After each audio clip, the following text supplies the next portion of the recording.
Welcome to What Grows. It's a podcast where we play with the connection between who we are and how we grow. I'm your host, Noella Mashi.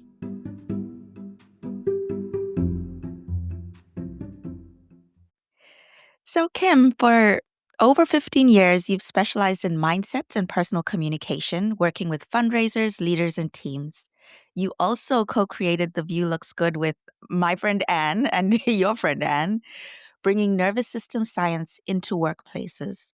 So, your work now helps organizations strengthen communication and trust through a nervous system first approach. So, in Yeah. prepping for this conversation, I've been thinking about how fundraising at its core is about asking someone to trust you with their resources. And trust requires a felt sense of safety.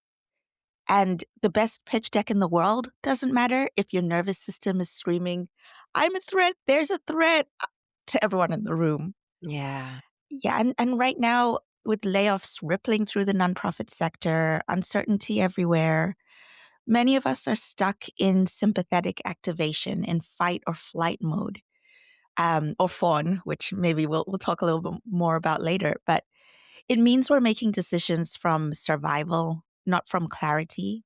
Yeah. So I'm very eager to have this conversation now because I think more than ever, we need to understand how to approach our work from a nervous system first place. So, welcome. Thank you. My body is screaming, yes. So, all right, my first question, if you could give your life a title like it was a book, what would it be? Oh, God, it's such a good question. If I could give my life a title, um, how lucky I am to explore.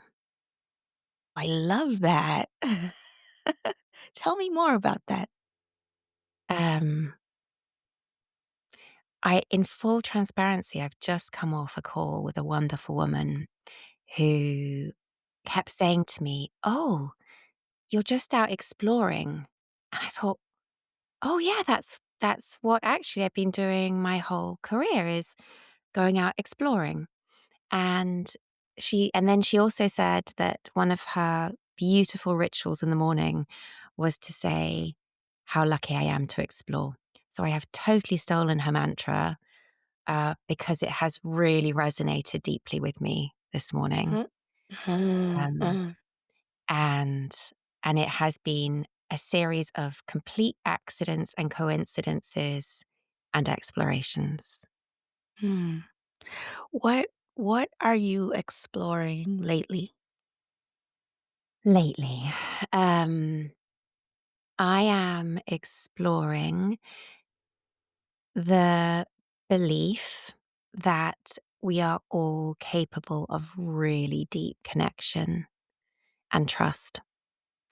uh, in both our workplace relationships, the relationships we have with supporters and donors and external stakeholders and board trustees, anyone who is in and around us, we're capable of so much more connection than we give ourselves credit for. Mm. And nervous systems, as you said, the space that I now work in really deeply is nothing more really than a compass for navigating those connections, for navigating when I'm likely to be in disconnection and out of relationship with someone or out of relationship with a reality like the funding landscape changing dramatically at the moment, or AI becoming more prominent as a, a, a part of our lives. Am I in relationship with that? And am I in healthy relationship, or am I in a less healthy relationship with it? Or just not at all? Um, Mm. so that's Mhm. really at the forefront of what I'm exploring. Yeah. I think by way of introduction, maybe you could share your journey, like what led you to The View Looks Good? Where did you start? And yeah, how is fundraising work kind of showing up in your life? Fundraisers took me to where I am now. They are the ones responsible. Um, I've been teaching fundraising for now 20 years, which it's like, when you're like, have I got to the point where I stop admitting to it?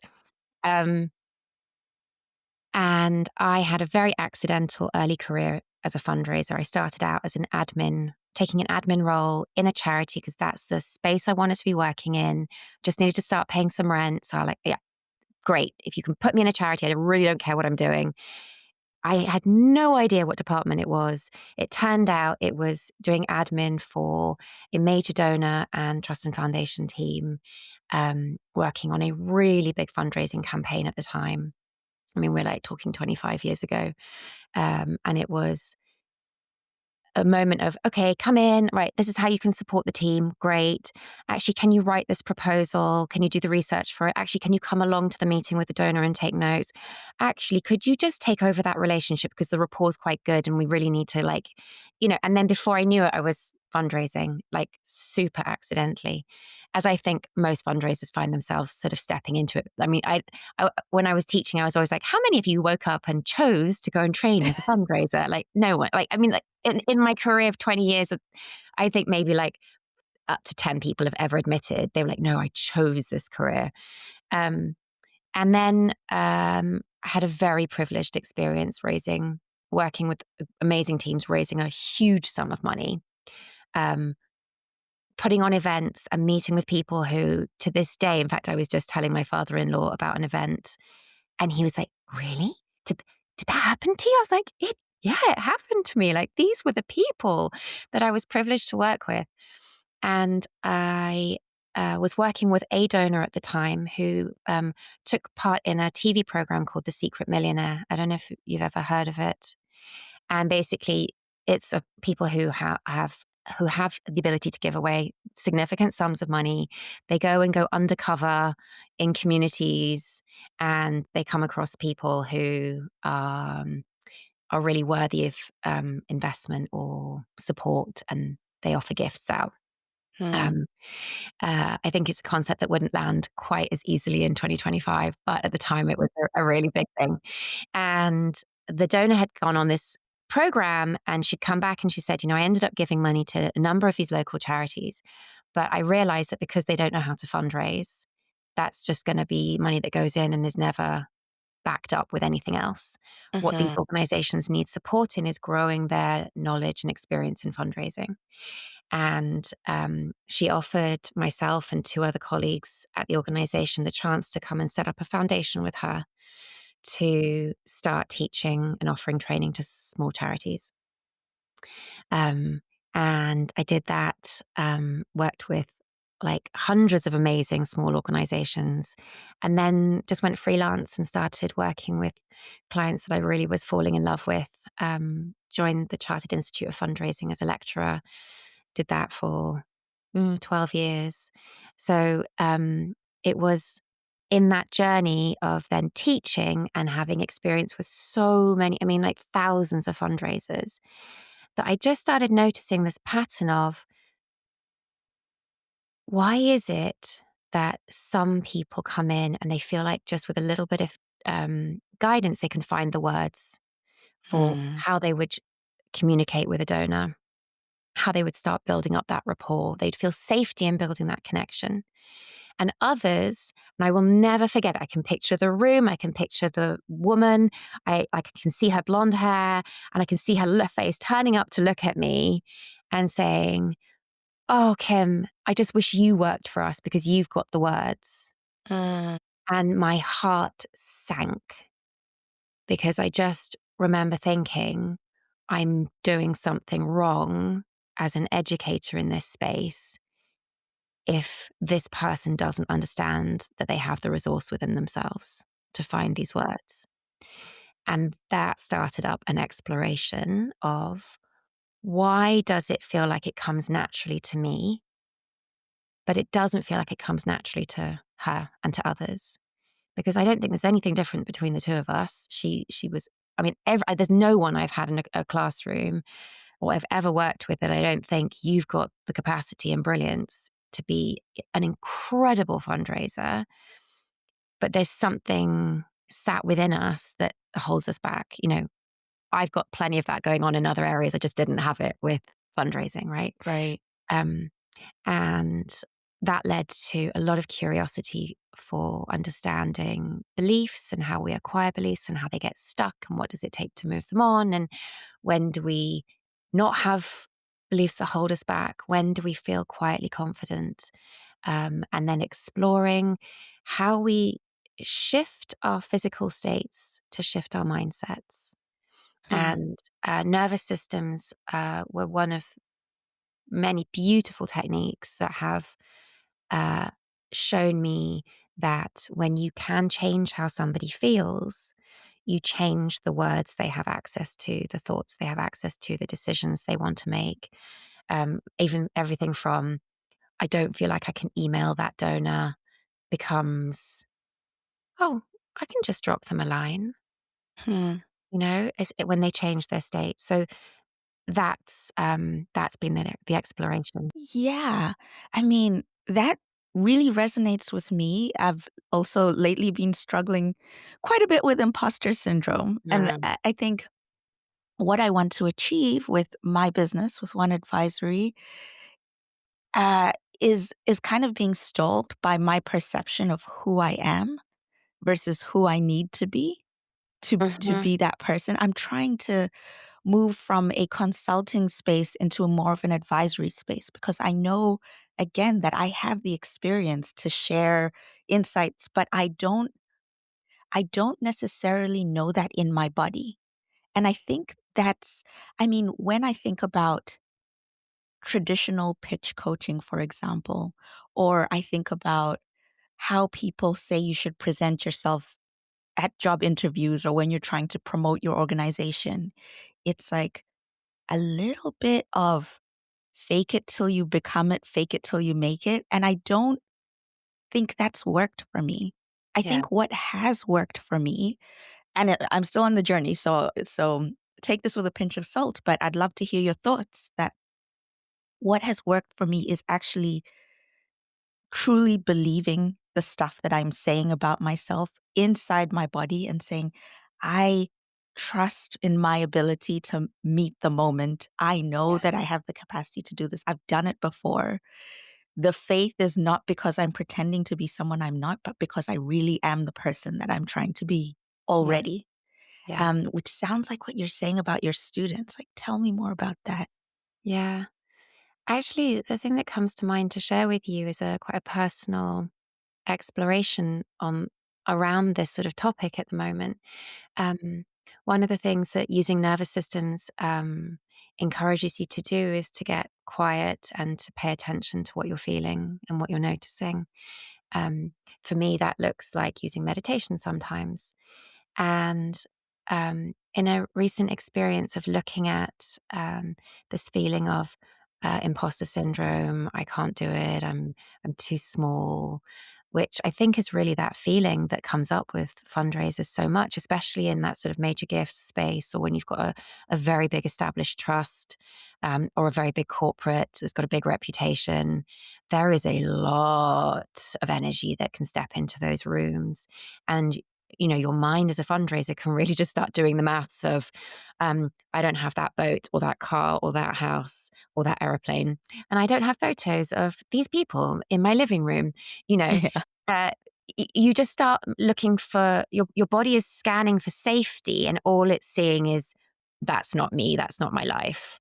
Or, with the foundations, like, wow, they've got so much experience, like they're going to really drill us. You start seeing how different you are. And then that's what you begin to start feeling, this perhaps this imposter syndrome or the smallness creeping in of like, I'm not worthy of meeting with, of having conversations with. We're begging for money, like uh, they get approached by loads of people. They're not going to want to give to us. The mind goes completely crazy. But in this recent sitting with this sensation and feeling of smallness, the thing that emerged for me is that it's made of two components.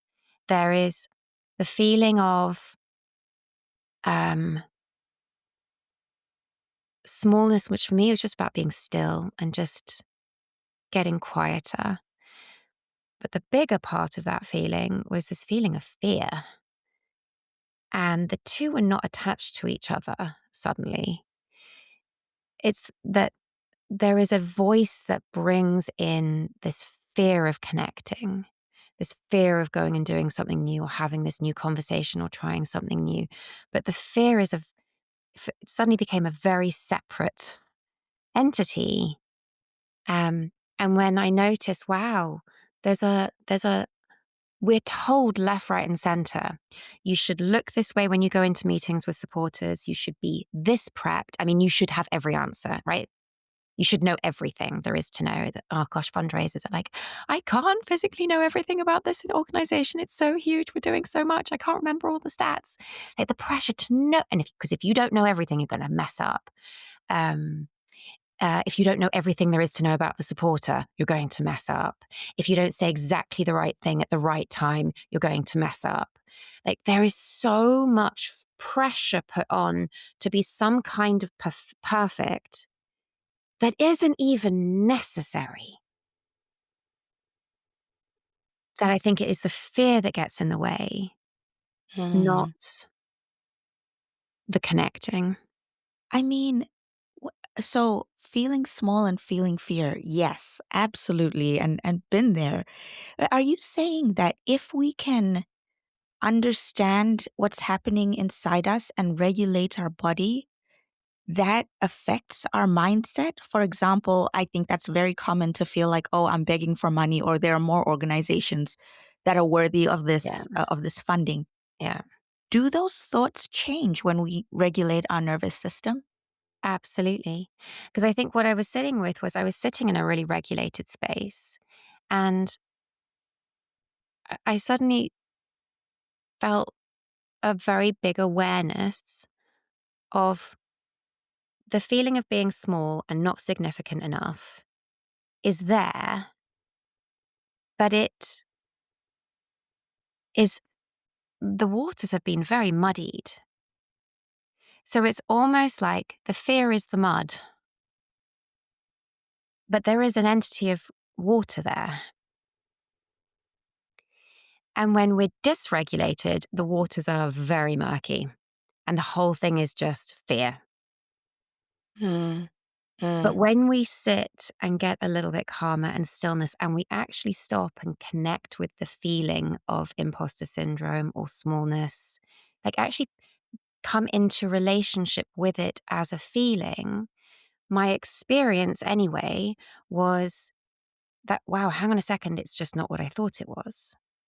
I thought it was this feeling of being small that I had to somehow posture myself, like become bigger, hold myself up long enough until I felt like I'm legitimately there.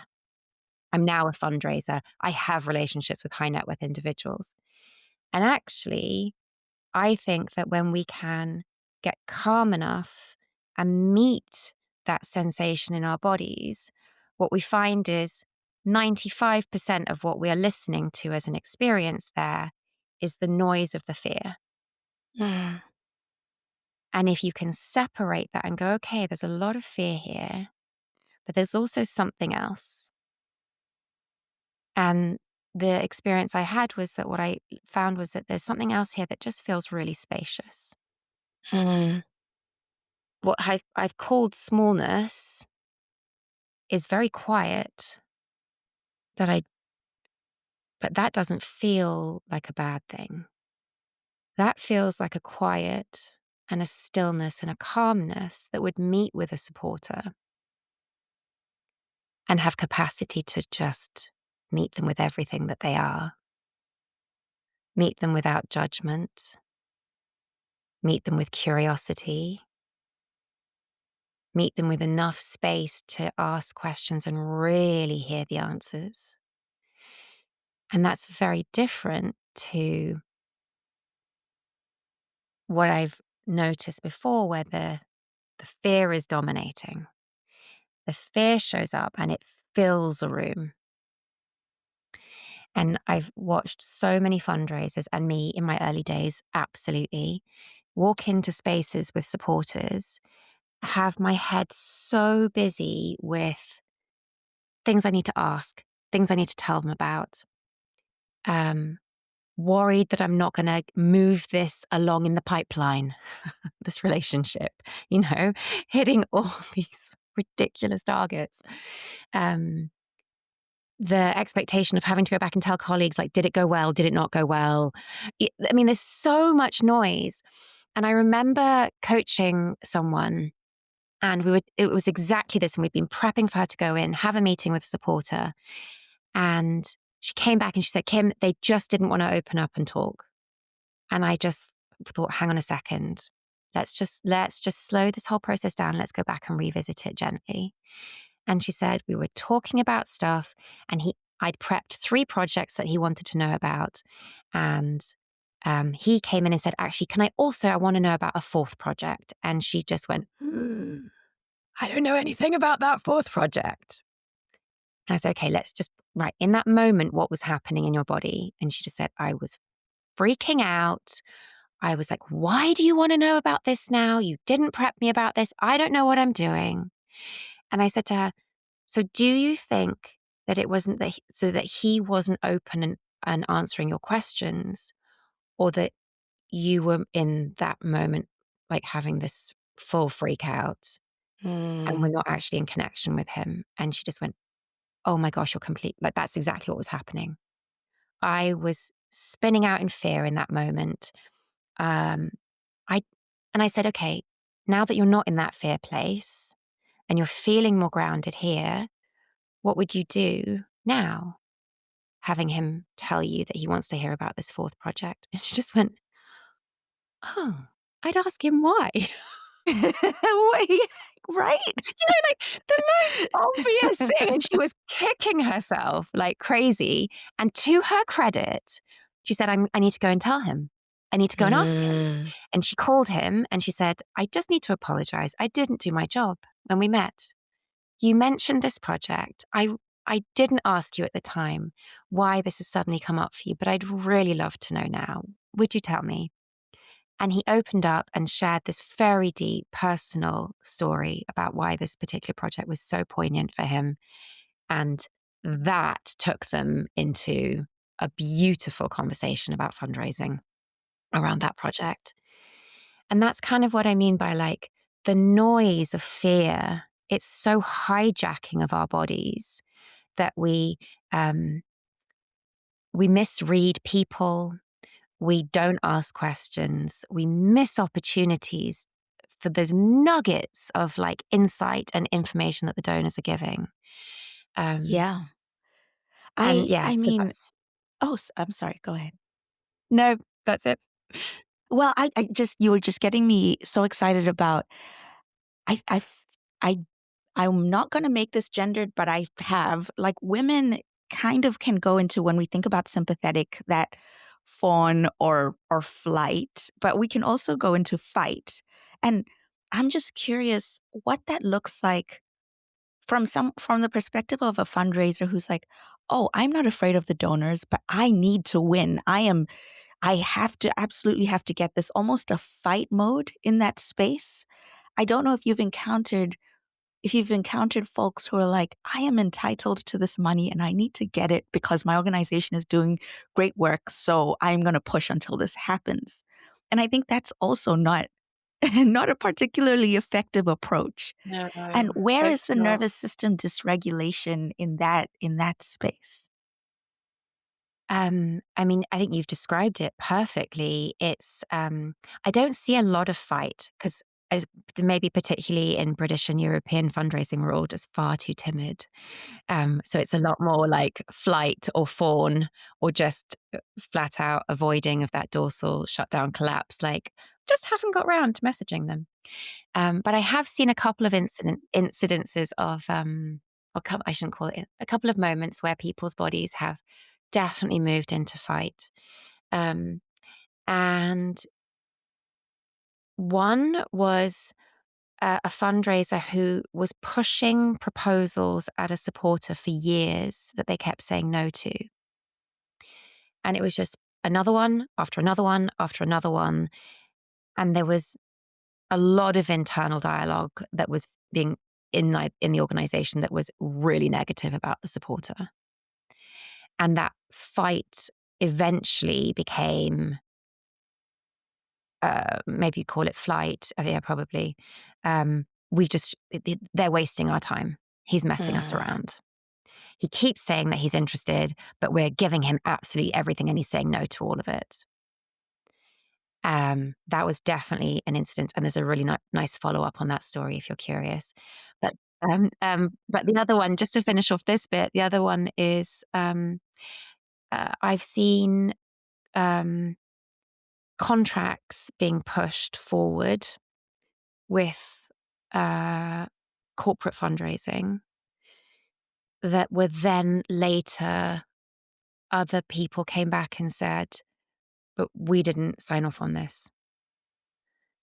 So it was pushing, pushing, pushing to get something done. And um, so I do not know it to have gone, well, anytime we're fundraising in these survival nervous system states, it tends to bring up some problems somewhere down the line. yeah. Can you tell me about the what happened with What the happened next? organization? Yeah. Um, That particular relationship was just so fascinating. That fundraiser ended up moving on to a different organization, and then the relationship was sort of just sat there. And a new fundraiser came in who I was very privileged to work with, and she was very much up for exploring. And we were, this is what I kind of mean by like my career's always been about exploring. I was like, okay, well, why is he not giving? Like, he's still taking meetings. He still wants things to be sent to him. But why is he not giving? Come on, this is just like a gorgeous code to crack. Let's go explore. And we were using some really interesting research into human values to understand people more deeply. And that gave us a little bit of insight that actually maybe what we're offering is a bit too predictable. And maybe we need to go in and sit and listen to this person a bit more. And so at that time, we decided to run actually what I still think is the biggest philan- well, research project done with philanthropists, the largest number of philanthropists interviewed. And we included him in this research project. And it was something that I started out going and interviewing donors about their experience with charities in order to understand it more and then report back to the charity. And then what was happening is I was building up such a beautiful relationship with the donors because, when they start talking really openly and honestly, you build up this amazing rapport. And I was like, oh, let's not have this rapport be built up with the consultant because that's terrible. The fundraiser needs to come with. And then in the end, I just trained up the fundraisers to go and have the conversations, and they were able to go and do it. So we trained her up to have this conversation and get to really listen to what he wanted. And he just started describing someone who was curious and wanted to go on an education through his philanthropy. And so in the end, and I still picture, she built this beautiful, I think traditionally you would call it a relationship, like pipeline plan, but it was an experience plan for him. Mm, And she created opportunities to come and meet with program workers. And she sent him academic research articles to go and study. And she would send him news cuttings and podcasts and like anything she could get her hands on to allow him to feast on a topic. huh. And he was like a pig in mud. It was like just the happiest person. And then I remember him actually saying, you send me a proposal. No, you send updates on your projects and they look like these fluffy case studies. And he's like, but when I put investments into an organization, this is what I get back. And I remember he sent through a document that his investment portfolio would give him on here's how this company is performing on your investment. And it was just a whole 3 pages of like basically bar charts. And he's like, that's what I get. That's what I'm used to. And then you Mm, send me a fluffy case study. How am I supposed to know that that's really having any impact? My money's having any impact. wow. But it was so refreshing that he could just openly, first of all, tell us.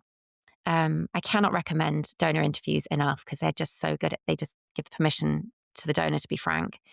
And then it was like, okay, well, so We should not be sending fluffy case studies to you as your feedback or even as part of proposals. Let's start crunching some numbers and give you the numbers because that's what stimulates you.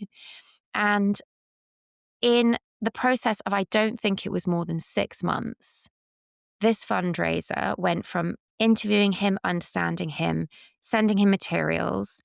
And he at some point said, I'm working on something, I'll come back to you. And then sent her a proposal that he had written up himself. And he said to her, can you use this as a template now to now go and flesh this out and put the numbers in and tell me how much it's going to cost to make this happen? Mm. And that gift was, I think it was about £500,000 worth of gift. Mm.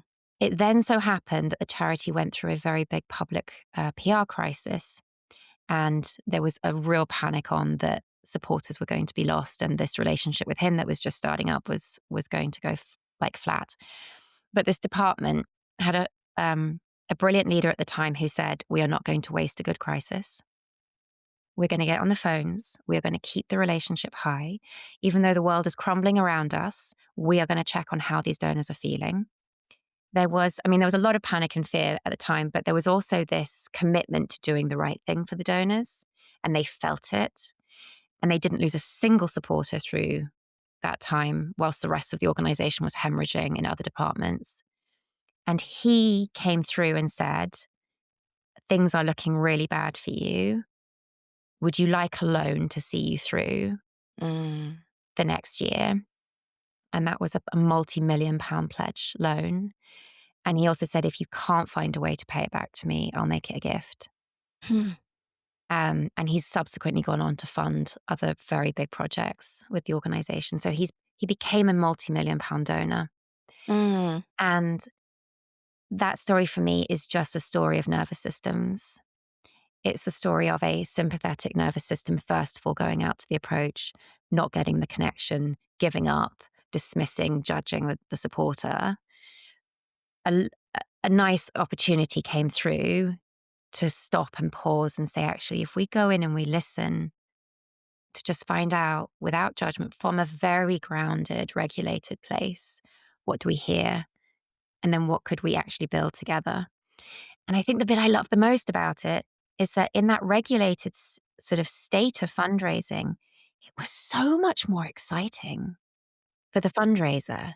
It was so much more stimulating than let's just write a proposal and send it out and see what they say. There was something that was co-created. And watching that relationship build between them was just beautiful. And watching her grow as a fundraiser was so beautiful. So it is a Yeah. very rewarding space. Yeah. Something I'm also hearing is like that willingness to connect. Getting on the phones, I don't know why in 2025 it is so hard to pick up the phone and call someone, even a good friend. You're just Yes. going to end up Yeah. texting them. There's almost this fear or this hesitation that keeps us behind the screen. I'll send you an email, I'll shoot you a text. But that curiosity and that eagerness to actually understand someone as a human being first, not just someone who's going to give you money. I think that takes real live connection. We don't get on the phone often enough, is what I'm also Uh, understanding. Definitely. And I'm like, but like, maybe we just pause for a moment and just explore why. Mm. Like, just really gently. And I'm saying that because I can hear a conversation I had with my dad over Christmas. Um, my aunt's birthday is on Christmas Day. And I said, have you called her? And he went, no, I've texted her. And I went, what? You've never texted her. You always call her. Like, there is this shift coming in. And I wonder if we found it safer to text or Yeah. email, and that it has become something that's just feels a little bit more scary these days to call. Yeah. There's something about calling that means, well, one, someone might decline to take your call. There's a fear of rejection. Yeah. Two, then I'm going to have to show up as myself in the present moment. I can't necessarily rehearse every single word that's going to happen. I have to bring more of myself into the conversation when Yeah. it's live. You're so right. I can't edit. Yeah. Yeah. And I think we need to let go of that false sense of safety. And the reason I call it false is because it's not really safety so much as it's a shield that's Yeah. blocking us from true connection, Yeah. you know? And So, I think yeah. we often have like those muddy waters showing up in those conversations. You pick up the phone and a lot of the fear is about to start doing the talking. So, n- um, finding pathways to be regulated where we trust we can become more regulated and it's less of the mud showing up and more of that spaciousness that, okay, it's okay. You cannot take my call. That's okay. I'm still all right. Mm, You can pick up the phone and be really short with me. Oh, I've had so many donor phone calls where they've been a bit aggressive on the other end or like, why are you calling me again? And like, because you asked me to last week, you know, um, you can catch people in really difficult times and, you can get a lot down the other end, but can I meet that with my stillness, with my mm, spaciousness? Can I create enough space for that? Can that be mm. okay? There's something also about detaching oneself from outcomes when it comes to fundraising. I Yeah. think I have a coach who says, if you're faithful in the small things, the big things will take care of themselves. So Mm, just get in line and stand in line. And so, what does it mean? What does it look like as a fundraiser to say, here are the things in my control, in my sphere of control that I'm going to work on. And then here are the things that I'm going to let go of. And because I don't take those personally, I can do the small things more effectively. yeah. What mindset encourages that? A kind one. Um, I definitely look back at my career and there's so many times where I would say I was not very kind to myself. Um, and the the mindset that can say, I I can take the pressure off, and that doesn't mean I'm not going to do a good job. Mm, That's a kind. That's a, that's a, and it's quite a bold one because it's not something we don't work in cultures where take the pressure off because you're going to do a better job. Like, mm, it's like, oh, not doing a great job. Let's put the pressure on even more. Let's watch you more closely. Let's, check that you've written those emails that way or that proposal's, actually saying the things it should say. So, um, to be kind to yourself whilst you are growing and evolving and getting better and better, um, it, it feels a little bit counterintuitive, maybe. And it also feels like something that's too small a concept to have an mm. impact, but the fundraisers I've seen that have been gentle with themselves, compassionate with themselves, um, are the ones that move back into a regulated state and perform. Whereas those that get really caught up in the fear of the numbers, the targets, um, that's where I see them struggling. Yeah. And ironically, success can also create an unkindness internally. I've supported an organization that just finished quite a successful fundraising campaign. And instead of being like, okay, that's great. So we can do this in my head. Okay. So let's move on to the next. It's like, all right. So I exceeded expectations to this extent. I need to exceed it even more. There's almost an increased pressure because we achieved our goals. Yeah. And I think detachment from outcomes, personal kindness, it can't be dependent on what's going on outside. It needs to be a No. consistent, regardless, I know that I am worthy, I'm good, and it's okay. Yeah. Um, And I wonder how often, we've been talking a lot at The View Looks Good about rituals lately and what do you create ritual around.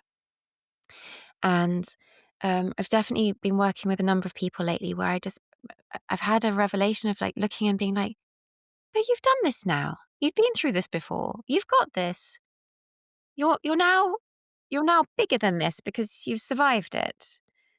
But you don't feel, but why are you not feeling like that yet? Oh, this is really interesting. And I do sometimes think that with fundraising, you fundraise this much this year, you fundraise a little bit more the next year and a little bit more the next year. But somehow the growing target always feels the Yeah. same level of unachievable. And I am curious about whether we could do more to support ourselves by bringing in some ritual of, oh, we really survived that year.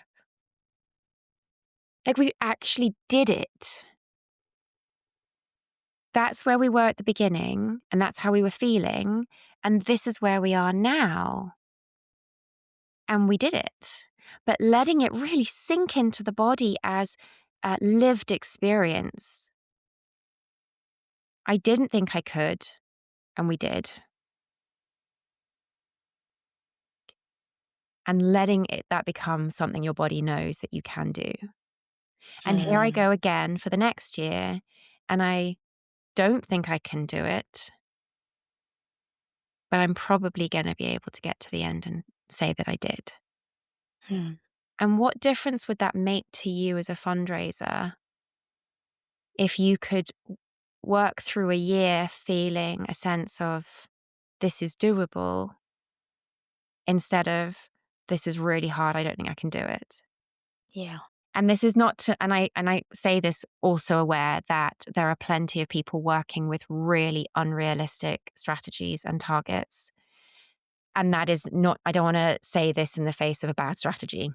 Hmm. Hmm. Um, But when there is a fair strategy in place and there are legitimate prospects that you can go and fundraise from, and there's a legitimate opportunity there, and you are resourced to be able to go and access it, then yes, how wonderful to step into a year where I'm probably going to be okay. Like, Yeah. how much more energy might we have? Yeah. Yeah. Okay. So I think I'm trying to move to an organization level or maybe even like a group of fundraisers. Maybe it's a department with multiple people. Um, and maybe as a leader, I can't regulate everyone personally necessarily. So I'm wondering about I'm nervous system hygiene, I guess. How do you build this approach into the literal infrastructure or policies or, yeah, just ways of working of Mm, an organization so that even if we do have new people coming into this culture, they understand without me working with them day to day that this is a nervous systems first organization. mm. I think that you would know a nervous systems first organization um, if it declared itself to be human. And what I mean is that an organization, as we have individual nervous systems, there's also a collective organizational nervous system that can be felt. You can feel whether an organization's culture is in sympathetic state or it's in Mm. dorsal shutdown or it's fawning all over the place. Um, when loads of people are leaving, it's probably definitely in flight. You know, there is an organizational nervous system, and um, a nervous system first one would say that it is okay to be human. It is okay to feel all of those things. You are not expected to be grounded and balanced 24 hours a day. That is not human. Mm. It is important that you feel those moments of sympathetic and dorsal collapse, that you feel that heightened energy and that you feel the days when you just cannot meet what is going on. And we are an organization that knows how to support you through that to help you return back into feeling in a balanced way. So I think as leaders, you're one, not making it wrong when people are feeling that way. So instead of someone being like, they're not pulling their weight, they're really disengaged, I'm not sure they're the right fit for us. Oh, interesting. Their nervous systems are moving into a dorsal collapse state. They're really pulling out and disconnecting, what would it take to help them to feel safe to come back in and reconnect would be Mm. the interesting thing. Or I've got someone who's really pushing burnout and like uh, over controlling, micromanaging because the sympathetic is so high. What can I do to make it feel safer for them to regulate them back down? So it's almost just like looking at the waves. And as a leader, how do I gently uh, encourage people to support those waves within themselves, but also support people, the collective team, by looking after my own waves. Because Mhm. as a leader, I am also not going to be perfect. I am going to have the days I don't want to get out of bed, and the days when I am literally wanting to peer into everybody's inbox and see what the heck is going on and who's doing the work. Um, and to role model regulation, I think is so important to make it okay to be dysregulated and return to regulation. Mhm. And then um, to let others feel your moments of regulation. Um, the leader that can say to someone, I know you're feeling really anxious about this target, but I want you to feel how unanxious I am about it for you. Mm. Mm. It's not Yeah. just, again, it cannot just be the words. It has to be something that that leader is feeling in order for another person to feel it. And that regulation then becomes contagious. Um, it's like being a lighthouse, like this beam of regulation that you're putting Oh, out, I love that. that others are allowed to feel. And you can watch it when someone comes into contact with someone who's regulated and they're like, oh, this, I've got too much on and I don't know what to do. And it's like, okay, it's all right. Let's work through it then. Mm. Let's get this feeling clearer. Not, Mm. I'm not judging you. I don't suddenly think you're incapable of your job. Like, let's regulate this down first, and then let's look at the to do list. You know, the regulation comes first, and then the action comes second. Um, that's Yeah. what yeah, and it's a very kind space to work in. That's what a nervous system first Yeah. space would be. Yeah. An organization that declares itself to be human. I That's gonna stay with me. Um, all right. So look, what's your advice, like, for someone who's listening to this and who is stuck in survival mode and recognizes that, whether from, professional stress or personal life, just general state of the world right now, what's one thing that they could take away and practice or think or feel or do from this? I think the first thing is that it's okay just to notice it. There is so much power in just noticing the state that you're in, and to notice whether you are noticing with frustration and disappointment or anger, or are you noticing with or resignation, or are you able to notice it with some compassion and kindness? Mm. And this sounds like the smallest thing you can do, but the reason why it's so powerful is because if you can meet the noticing of your state with gentleness and kindness, you are actually already bringing in regulation, because the part of you that's noticing in that way is regulated. Mm. So the more you can feel that, the more the part of you that is having that little moment of like freaking out begins to go, oh, hang on, we're not just freak out, we're also a bit of regulation. Oh, and the system begins to calm down. I did a little live yesterday with someone, and I said to her, if you just this moment, if just in this moment you just stopped and you peered and you looked in, what would you find? And she just went, I took this huge breath of release just for stopping to look Mhm. and to notice gently what was going on in her system. There was so much regulation that came from that process. So that's really all you need to do to Yeah. kickstart. I experienced this very recently. I was in a board meeting and I was so busy thinking about how I would impress the board that all of the stuff that was important, communicating what was happening, talking, like actually actively problem solving with them, Yeah. showing up and thinking through things, that all went out the window. Yeah. And then I opened my notebook and I wrote down, I want everyone to like me.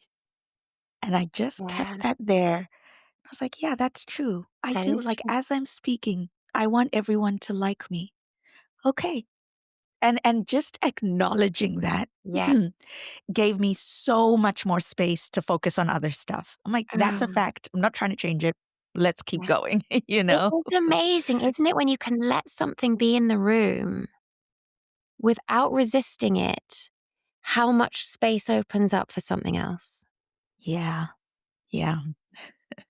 Yeah. So, looking back on your journey, which, from fundraising to coaching and teaching to nervous systems work, what would you say has been, and this is my second last question, but what would you say has been growing in you all along? And how would you describe what's emerged from your journey? You ask such good questions. Um, what's been there all along and is just emerging?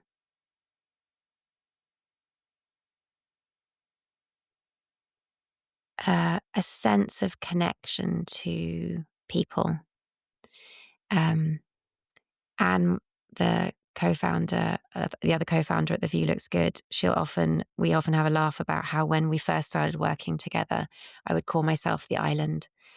I've always worked as an island. I was like I went freelance as pretty much as soon as I could manage it.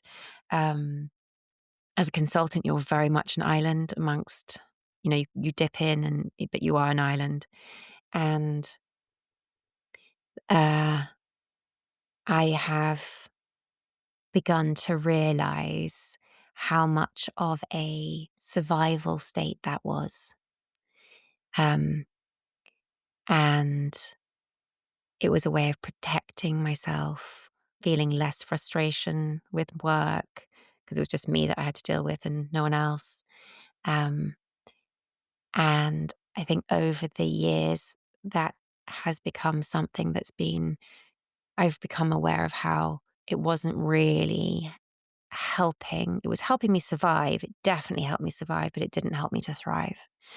And so what has been emerging is less of an island mentality Mm, and beginning to see that I am but one little cog in a massive, gorgeous machine of beautiful people that I feel very privileged to be connected with. Um, and that was there all along, but mm, it's only really emerging very recently. yeah. I'm actually gonna no further questions. I love that. I'm gonna stop there. Thank you so much for this, Kim. I've learned a lot and I'm so excited to get this out into the world. This was amazing. Oh, thank you for giving me the opportunity to talk so much about fundraising and nervous systems. Thank you.